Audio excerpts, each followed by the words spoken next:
My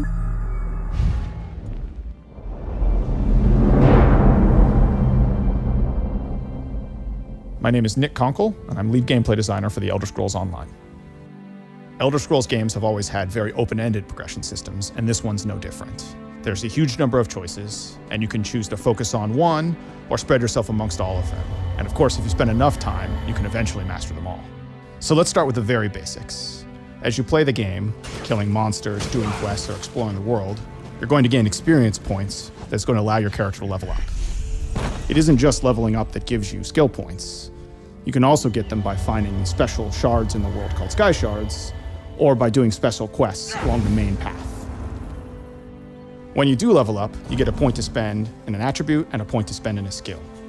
Attribute points increase the three basic resource pools in the game: health, magicka, and stamina. Health is drained when you take damage in combat, magicka when you cast spells, and stamina when you sprint or use weapon abilities. Attributes are how you define your character in broad terms. Do I want to be really survivable? Do I want to be a mage caster person? Or do I want to be a physical in-your-face type attacker? Skill points, on the other hand, allow you to define your character in a specific way. So you can spend a point to learn an ability or a spell, and abilities or spells belong to a skill line, which is a thematic connection of abilities. The more you use abilities from a specific skill line, like say Stone Fist from the Earth Magic skill, the more you'll have access to the abilities later in the line, like Petrify or Magma Armor. After you gained enough experience with an ability, you get the opportunity to morph it to further customize your experience with it. So, for example, the Templar ability Rush Ceremony, which heals a nearby ally, can be morphed so that it heals 3 nearby allies, or so that it restores magicka to you when you cast it. After you've advanced far enough in a skill line, you gain access to ultimate abilities, which are some of the most powerful abilities in the game.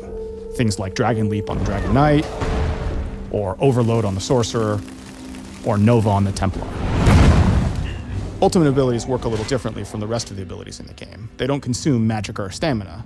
Instead, you have to build up for the opportunity to use them, and then when you do, you can have a devastating effect on the battlefield. So we've been talking a lot about spells that you can use in combat, which we call active abilities.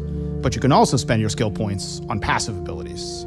And those have a more subtle effect that's permanent on your character. So it can be things like increase the damage you cause with fire spells, or something like where your lightning magic will have a chance to cause the target to disintegrate instantly and turn into a pile of ash. There are 2 decisions you make at character creation that will affect the skill lines you have as you progress your character further.